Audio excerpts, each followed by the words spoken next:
첫 번째 소식은요. 조국 대표입니다. 조국 대표가 영수회담 가기 전에 범야권 만나거나 영수회담 가라라며 범야권 대표 연석회의를 만들라라는 요구를 하고 있지만 민주당이 끝내 거절을 한 걸로 보입니다.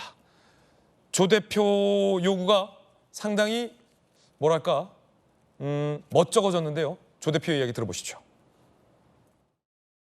이 자리를 빌어 이재명 대표님께 정중히 그리고 공개적으로 제안드립니다. 범야권 대표 연석회의를 만들어 주도해 주십시오. 야권 대표들을 만나 총의를 모은 후 윤 대통령을 만나신다면 더 큰 힘이 실리실 것입니다. 감히 말씀드립니다. 이제 이재명 대표님은 192석의 대표가 되셔야 합니다. 자, 민주당이 이렇게 거절했습니다. 이 영수회담 전에 조국 대표가 이제 야권 연석회의 제안한 거에 대해서도 공식적으로 얘기가 있어요. 이번에 이제 여야 영수회담은 민주당과의 회담이지 않습니까? 그러면 야당 또 다른 대표들 있잖아요. 그러면 대통령께서 충분히 민의를 듣고 야당의 목소리를 듣는다고 하면은 뭐 조국 혁신당이라든가 개혁신당, 뭐 진보당이라든가 또 뭐 새로운 미래도 있고요. 기본소득당도 있지 않습니까? 그런 야당 대표하고도 만남의 시간을 가지면 되지 않을까 싶습니다. 공식 거부라고 봐야 되는지 모르겠습니다만 몇 의원과 대변인께서 좀 부정적으로 말씀하신 내용을 들었습니다. 안타깝고 섭섭합니다. 조국 대표의 진지한 제안을 좀 더 깊이 고민해 주시고 이재명 대표께서 어떠한 답을 주시면 고맙겠습니다.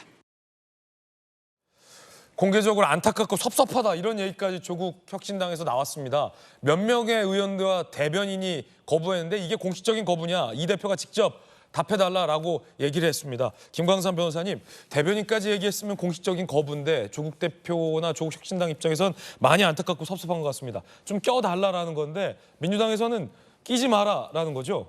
그렇죠. 근데 조국 혁신당이 이번에 이제 태풍처럼 몰아쳤잖아요. 그것은 이제 반윤의 기치를 걸었어요. 그리고 여기에 이제 정권 심판론이 워낙 세다 보니까 이제 조국 혁신당이 원래 생각했던 것보다도 훨씬 많은 의석을 가지게 됐는데 문제는 이제 조국 혁신당은 지금부터 시작이에요. 왜냐하면 이제 반윤 정서만 가지고 어떻게 보면 조국 혁신당의 정체성은 반윤이거든요. 근데 이 반윤 정체성만 가지고 계속적으로 정치를 할 수는 없어요. 근데 이 협치 얘기가 나오니까 이제 반윤 정서가 좀 어떻게 보면 사그라든단 말이에요. 그럼 이게 사그라들으면 조국 혁신당도 사그라드는 거예요.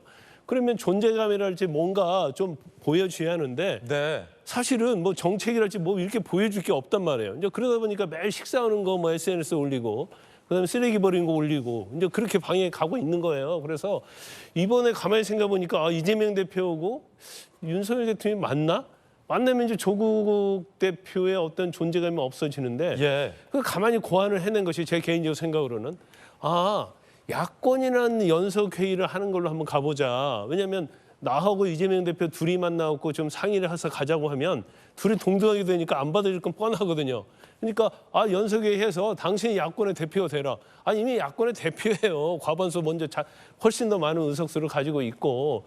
그런 이제 본인 입장에서는 그렇게 하려고 어떻게 보면 이번에 협치랄지 영수회담에 수저를 얹으려고 한 거죠.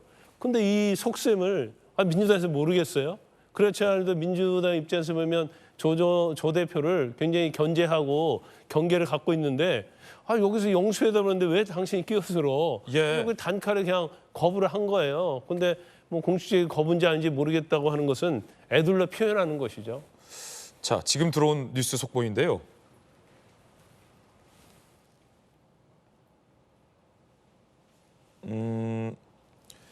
조국 혁신당의 원내대표 황운하 당선인이 만장일치로 10분 만에 선출됐다라는 뉴스 속보 전해드립니다.